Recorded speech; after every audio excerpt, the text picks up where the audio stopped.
May nagsabi sa akin na pag bumaba daw ako dyan, humahaba yung sermon ko. Pero sabi niya, Bishop, pag nasa pulpito ka lang, maikli lang yung sermon mo. So napansin niya, no? Pag bumaba na ako dyan, hahaba talaga yung homily kasi parang nag-uusap lang tayo, di ba? Pero pag nandito ako sa pulpito, sabi niya, maikli lang. So hindi ako bababa. Dito lang ako.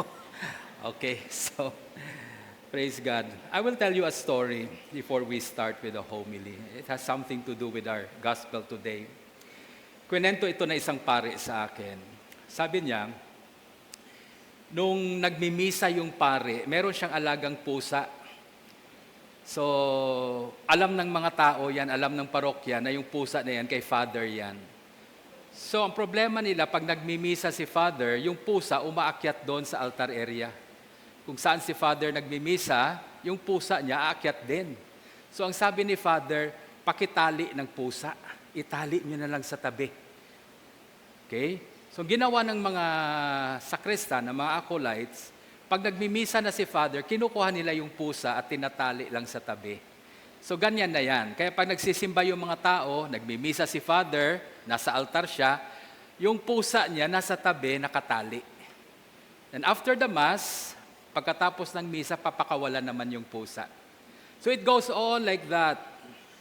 Ganyan yan every Sunday. Until finally, namatay si Father. Nung namatay si Father, may pumalit na pari sa kanya. Yung pumalit na pari, nung nagmisa na siya, napansin ng bagong pari na may pusa na nakatali. Sabi niya, ano yan? Sabi niya, yung pusa, tinatali yan pag nagmimisa. Ganun ba? Okay. So nagmisa yung pare. So for a period of time, until finally, yung pare na yan, pinalitan na naman ng bagong pare. So when a new priest came, bago na naman yung pare, yung pangatlong pari na nagmimisa, napansin niya rin yung pusa na nakatali. So nagtanong na naman siya, sabi niya, ano ba yung pusa na yan?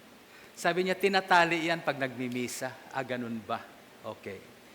Then after a few months, namatay yung pusa. Yung pusa nang namatay. So itong sabi ng pare, maghanap kayo ng bagong pusa para may matali tayo ulit. Okay? So akala ng pare, talaga pag nagmimisa, dapat may pusa.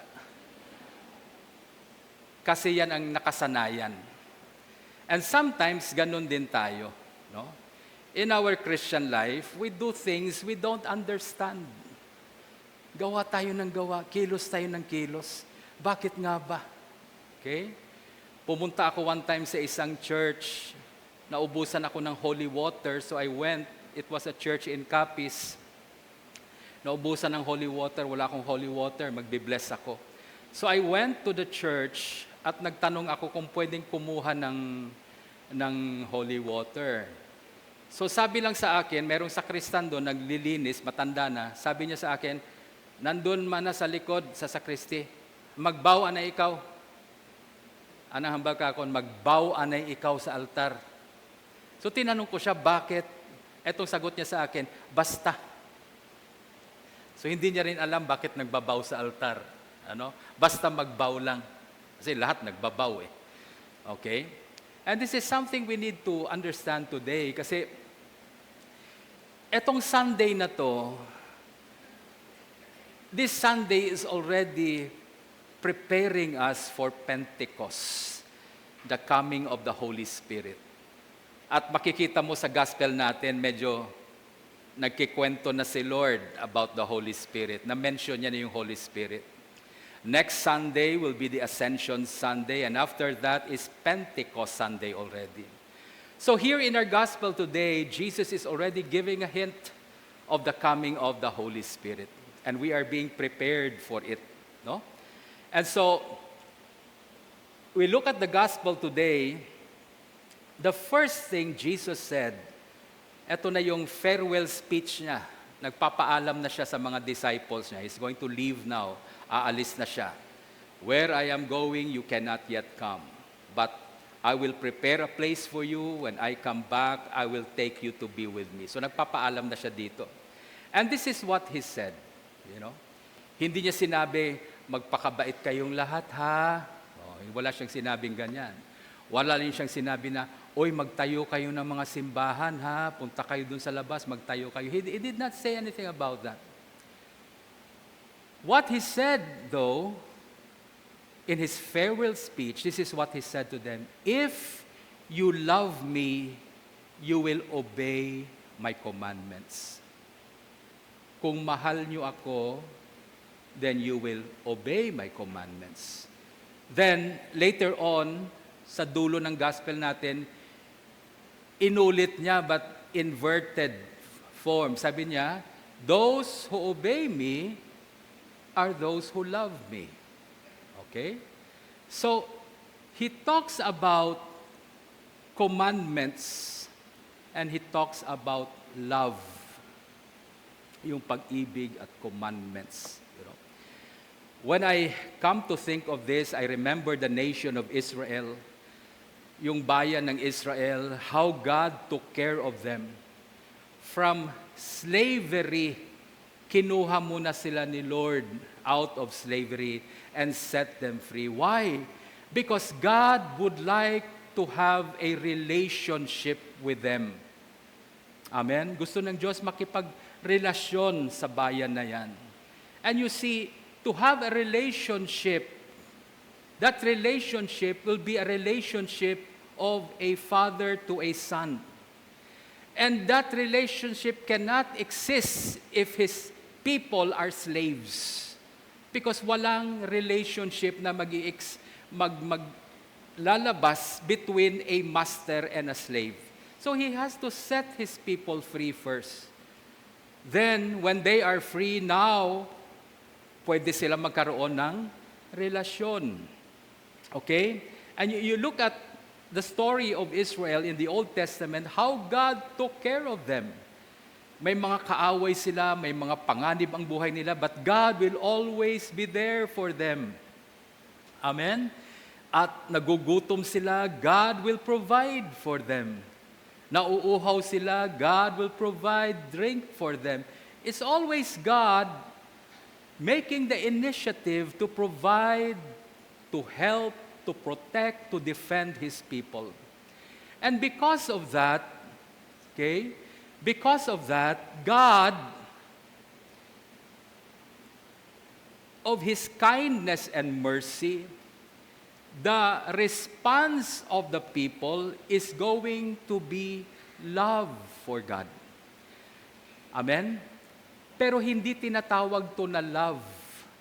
The relationship between God and Israel, in the Bible, they call it a covenant. Okay? A covenant is a love relationship between God and His people. Now, titingnan mo, bago binigay ng Diyos ang utos niya, no? Itong tinatawag nila utos, 10 utos. Before God gave the commandment, God already protected His people. God already provided for His people. God was being kind and merciful to His people. That's why ang response, pag minahal ka ng Diyos, ang response mo is to obey Him.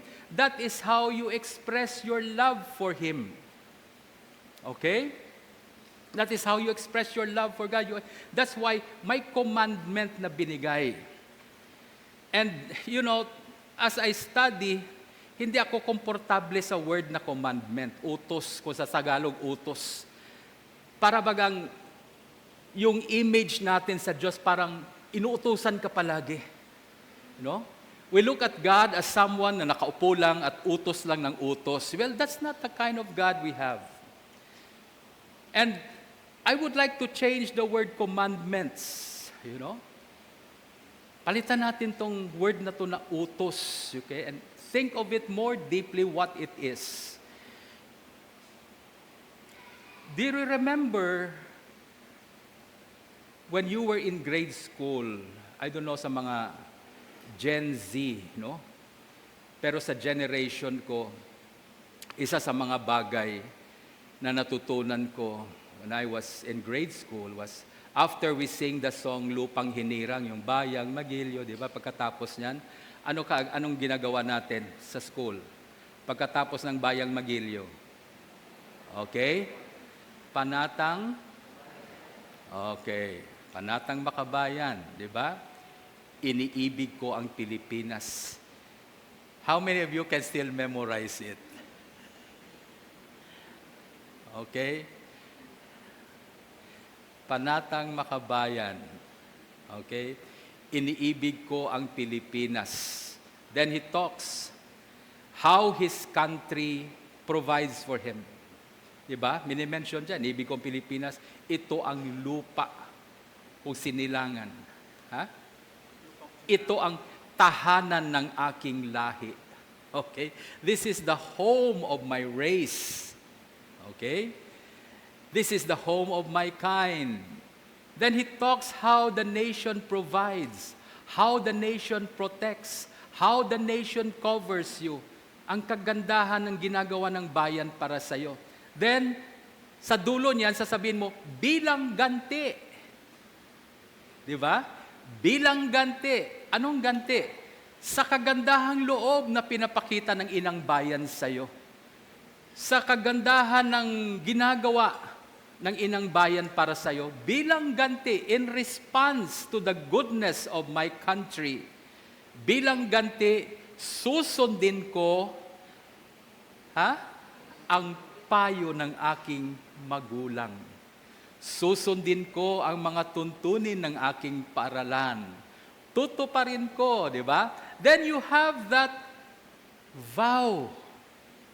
You notice, minimension mo muna. Kaya siguro ang gumawa ng Panatang Makabayan na to, Kristiyano din. Because ito yung gospel natin eh. Why are you making a vow, an oath to God? Because of God's goodness to you. Because of God's loving kindness to you. Sa kabaitan ng Diyos sa iyo, the kindness, the mercy, therefore you respond bilang ganti. Okay? That response is a response of love to God. That's why gagawin ko to. That's why the 10 Commandments for me, hindi ko pwedeng tawagin na utos yan eh. I will call that as commitment. It is a pledge of commitment. Okay? Commitment to do what God requires, not because natatakot ako sa Diyos, not because na, para tulungan niya rin ako palagi. Sinusunod ko to, nangangako ako sa Diyos, I'm going to do this because I love my God. Amen? Do you understand what I'm saying? Mahal ko ang Diyos, kaya gagawin ko to. Kagaya ng mag-asawa, when you get married. Di ba? When a person gets married, finally, yung lalaking babae, they come before the altar, and the man express his love for his wife, the wife express his love for the husband. Now, pag kinasal na silang dalawa, the husband avoids going out with other girls already. Ngayon, itong tanong ko sa inyo, bakit? Natatakot ba siya sa asawa niya? Utos ba ng misis niya? Sinabihan ba siya ng misis niya, oy, umpisa ngayon ha, mag-asawa na tayo, huwag ka nang maghanap ng ibang babae pa. So yung husband naman gagawin yan dahil inutusan siya ng asawa niya. Is it like that? Ganyan ba yan? When two people are in love, the man falls in love with his wife, automatically he pledges, out of his love for his wife, he pledges, I will not be with another woman anymore. Hindi siya inutusan ng asawa niya. It is a commitment he makes out of his love for his wife. It's the same thing. The 10 Commandments were given. These commandments are God's expression of love and kindness to us. Therefore, in response to God, because of our relationship with God, because of that loving relationship with God, we make a commitment. You shall have no other gods but me. Yan ang sabi sa commandment. But it is a commitment for me, and I say, I will not have any other God, Lord, except you. Because you are the God who saved me. You are the God who healed me. You are the God who provided for my family. You are the God who delivered me when I am in distress, when I am in trouble. You always come to my rescue. Now, as an expression of my love for you, I make a commitment to you. I will bow to no other gods. I will not misuse your name. I will not take your name in vain or for granted. I will remember the Sabbath day, your day, the day that the Lord has made. I will remember that, and I will keep it sacred in my life. You see, hindi lang yan utos. The commandments here is about our commitment to this God who loves you so much. Kung alam mo lang kung gaano ka kamahal ng Diyos, kahit hindi ka nautusan, may mga bahay akong napupuntahan. I go to homes and I visit there. Makikita ko yung mga anak, talagang tulong-tulong sa mga magulang nila. Pag galing sa school, pag uwi sa bahay, Nay, ako na dyan, Nay. Pahinga ka na. Alam ng bata, yung nanay niya, habang nasa school siya, yung nanay niya buong araw nagtatrabaho, naglalaba, nagluluto, naglilinis ng bahay. Kaya yung bata naman, pag galing sa school, pag uwi sa bahay, sasabihin niya sa nanay niya, Nay, pahinga ka na, Nay. Ako na bahala dyan. Inutusan ba siya ng nanay niya? Ha? May utos ba? May 10 utos ba na dapat sundin ng bata sa loob ng bahay? No. It is out of his love for his mother that he decides to do this. Ako na maglilinis, ako na magsasaing ng kanin. Nay, pahinga na kayo, Nay. That is what commitment is all about. Kaya itong sinasabi ni Lord, if you love me, what? If you love me, you will obey my commandments. That will be your expression, that will be your response to the love that God has given to you. And many times we don't respond with a commitment because we have no idea that God loves us so much. Amen? Kung meron man tayong idea na mahal tayo ng Diyos, dahil lang yan nabasa ko lang sa Bible o naturo sa amin ng pastor namin, yun lang. But there is no realization in your life. Okay? Hindi pa talaga siya pumasok sa puso mo na mahal ka ng Diyos. I'll give you another example. How many of you believe God has forgiven you of your sins? Walang bahid ng kasalanan ang Diyos na nakikita sa buhay mo. As far as the east and the west, that's how far God removed our sins against us. Nagtatagpo ba ang east tsaka west? Okay? Etong kasalanan mo, He removed it from you. How far? Away from you. That's why God cannot see your sin anymore because He removed it far away from you.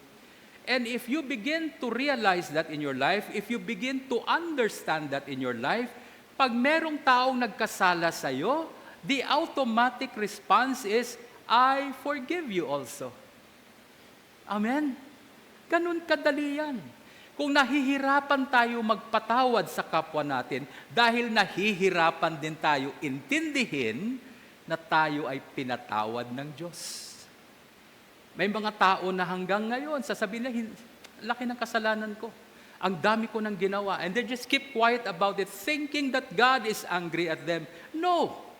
Maaaring galit ka sa sarili mo Pero ang Diyos hindi galit sa iyo. Ikaw ang nagagalit sa sarili mo. At sasabihin mo may galit ang Diyos. That's why we find it hard to forgive somebody who offends us. Hirap na hirap tayo. Meron nga iba nagsasabi, pag malapit na akong mamatay, Father, ifo-forgive ko na siya. Sabi ko, mag-ingat ka. Pag nadulas ka sa banyo, nabagok yung ulo mo, wala ka ng oras magpatawad. Amen? If you do not forgive men of their sins, neither God will forgive you of your sins. Be careful with that thought. Gagawin ko lang yung pagpatawad, Father, pag malapit na akong mamatay. Ingat. Okay? Mag-ingat. Ngayon pa lang, pag naalala mo, magpatawad ka na kaagad. Okay? Our forgiveness of our brothers and sisters who may have offended us is our response to God's forgiveness towards us. Pag hirap na hirap ako magpatawad sa isang tao, ang ginagawa ko ay I come before God, I look at the cross, at iniisip ko, ang laki ng kasalanan ko sa Diyos. Sa sobrang laki ng kasalanan ko, isa ako sa nagpako sa Kanya sa cross. I am one of those who crucified Him because of my sin.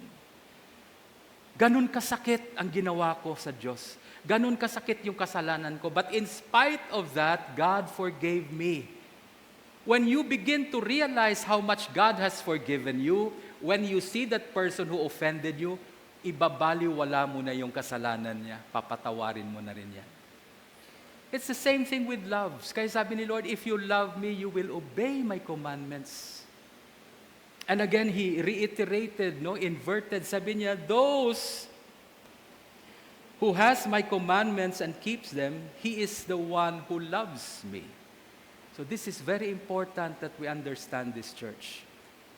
Without love, pag walang pag-ibig, at sinusunod lang natin ang utos ng Diyos, hindi naman tayo umiibig sa Diyos, that is not obedience, that is what you call compliance. Nagko-comply ka lang. God does not need your compliance. I'll give you an example. Malapit na akong bumaba, pero hindi. Ako bababa. I'll give you an example. Sino sa inyo nagsisimba at gusto niya magsimba? Okay. Alam niyo ba may mga tao nagsisimba dahil natatakot sa impyerno? Hay, simba kita. Hay, magsimba kita. Hay, basi gabaan ta kita. No, let's go to Mass. Let's go to the Eucharist. Hay, basi mapa-impyerno kita. So they come to the Mass, not so much because they love God and they're committed to God. It's just that they're afraid of going to hell. Now, that is not faith. Because faith is our response to the love of God. Dahil minahal tayo ng Diyos, then we make a commitment. That's faith. A faith that will commit to God because of love. Kung nagsisimba tayo dahil natakot lang tayo sa impyerno, then your faith is based on your fear. Okay? Yung pananampalataya na sinasabi mo na meron ka, that is based on fear. That is not faith at all. Amen? Kaya ito lang, huwag nating kalimutan, kung walang pag-ibig sa Diyos, walang pag-ibig sa kapwa, the commandments of God are meaningless. Walang kabuluhan ang utos ng Diyos. You know, there is only value when a man decides, I will not go with another woman. I will not commit adultery because I love my wife. Alam mo, yung commitment na yan, it is very meaningful because the man loves his wife. Kaya nga, hindi niya gagawin. Kaya yung ginagawa niya, na hindi siya sasama sa iba dahil mahal niyang asawa, it has meaning. It has value. Pero di ko naman mahal ang asawa ko eh. Natatakot lang ako dahil utos ng asawa ko, baka bugbugin ako. See, the problem with that is what you call compliance. Kaya maraming Kristiyano ngayon, they just comply to what God. They think it's about rules and regulations. The gospel today is not about rules and regulations. God is not someone na talagang addict sa rules and regulation. Parang tingin natin sa Diyos talagang maid-id tayo mo pag-abot sa mga commandments, it's about rules. No, the gospel today is not about rules and commandments. The gospel today is about love. It's about relationship with God. Ano sa palagay niyo ang gusto ng Diyos sa inyo? Yung sumusunod talaga kayo sa bawat utos niya? Hindi. Ang gusto ng Diyos sa atin ay makipagrelasyon sa atin. Na tayo ay matutong magmahal sa Kanya gaya ng pagmamahal niya sa atin. It's not about rules and regulations. That's why without love, these commandments are meaningless.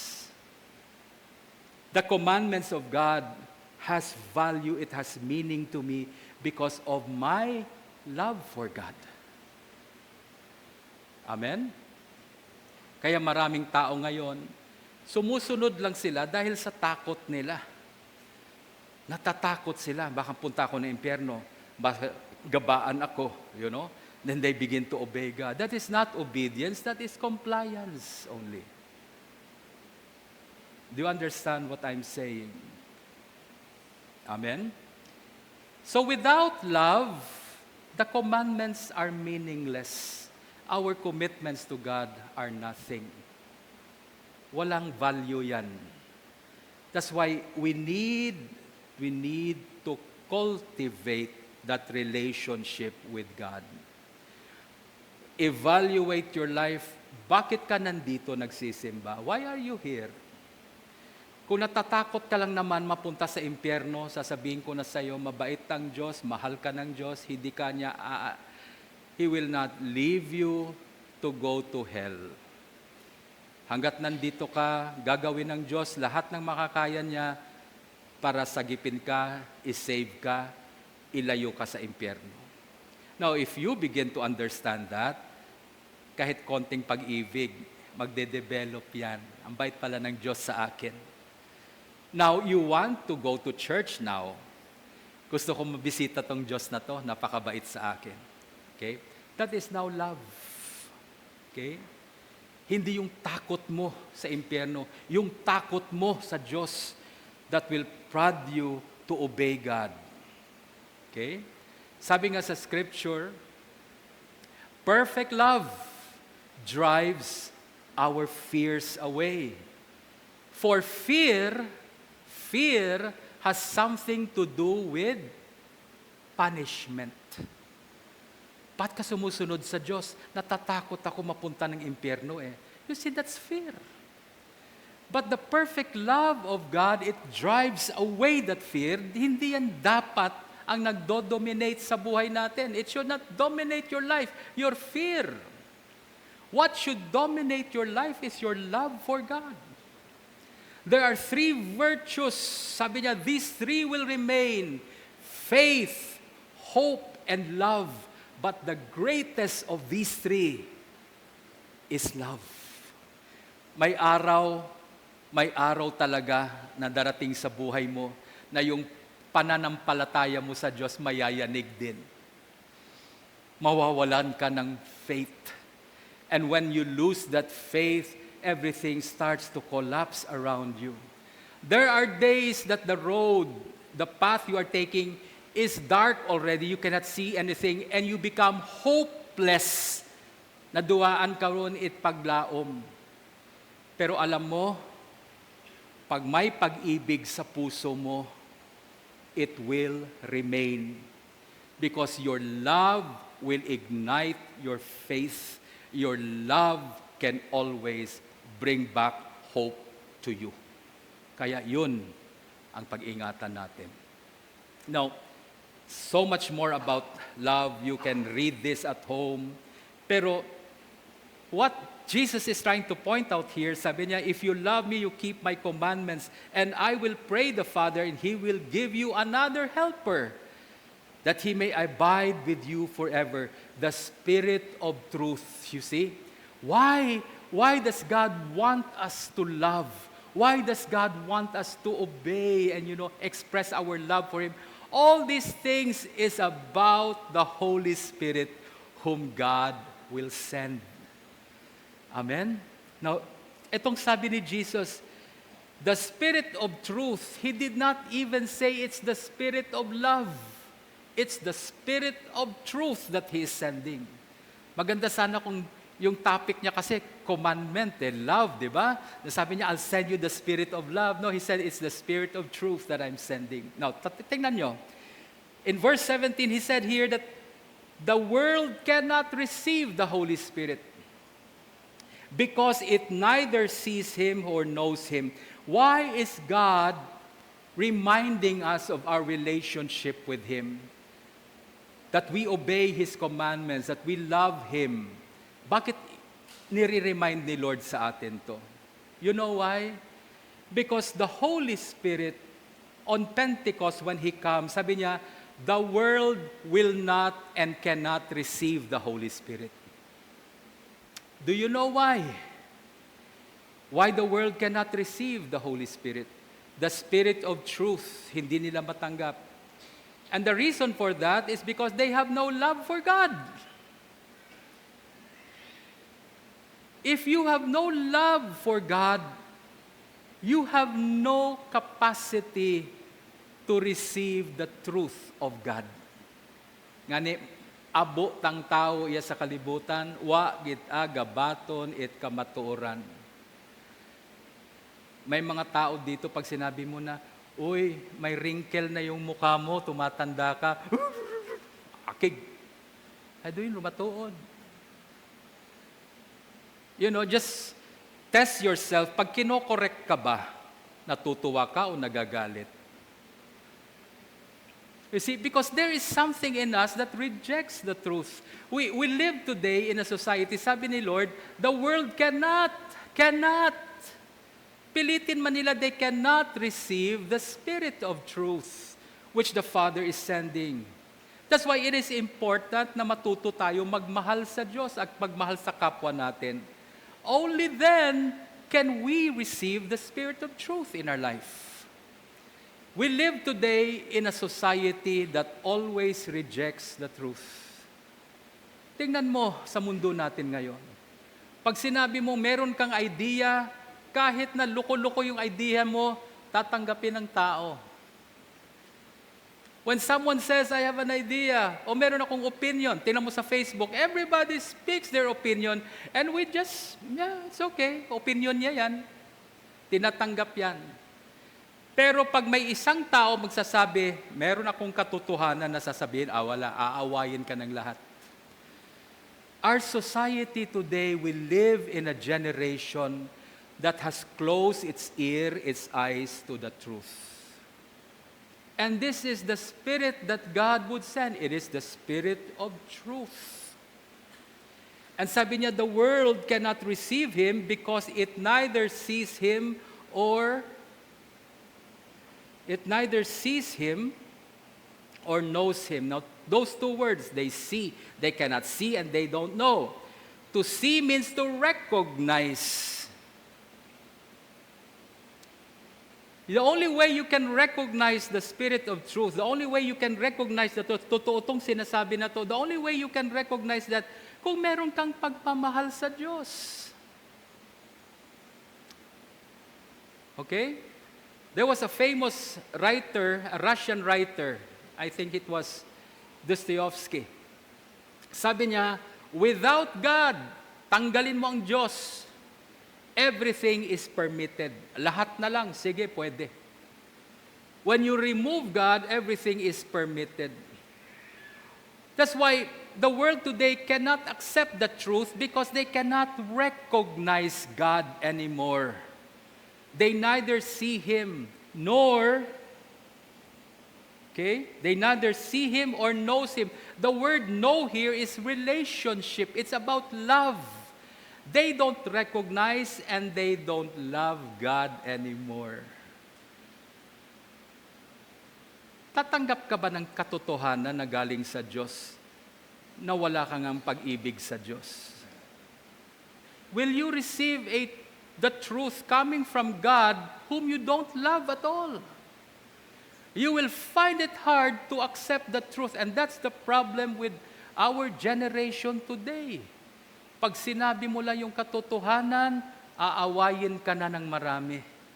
Sige, magkwento ka na lang ng walang katotohanan, mahalin ka ng lahat. That's why today, our social media, our internet is so full of fake news, lies, and everything, because yan ang tinatanggap. But the moment you begin to speak the truth,